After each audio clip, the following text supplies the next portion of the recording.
તો ફાઇનલી જુઓ ભાઈ, છોકરા નિશાળમાં જવા માટે તૈયાર થઈ ગયા. તમને બતાવું, અત્યારે 8:30 વાગવા આવ્યા. 8 વાગ્યે તો સવારના વહેલા નાહી ધોઈને તૈયાર થઈ ગયા. તમને બતાવું, જોઈ શકો તમે. જો આ બેન મજૂરીએ જવા તૈયાર થઈ ગયા, ને આ બાજુ છોકરા છે ને નિશાળમાં જવા તૈયાર થઈ ગયા. બરાબર, જોઈ લો. સવારના વહેલા 7 વાગ્યાના નાહી ધોઈ, આમ તો 10 વાગ્યા 11 વાગે જેવું જવાનું છે, પણ અત્યારથી તૈયાર થઈ ગયા છે. જવાની એટલી એને નિશાળમાં જ જવાનું, એમ નિશાળમાં એટલે નિશાળનું જ. જો 7 વાગ્યા નાહી ધોઈને તૈયાર થઈ ગયા, જોઈ શકો તમે. જો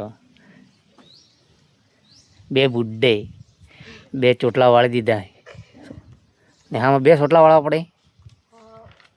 જો છે ને, એકનું નામ ગોપાલ, એકનું નામ રેણુકા. જોઈ શકો તમે વિડીયોની અંદર. જો ભાઈ, કે છોકરાને તો જવાનું આમ 11 વાગે, પણ આ પહેલાં તૈયાર થઈ ગયા છે.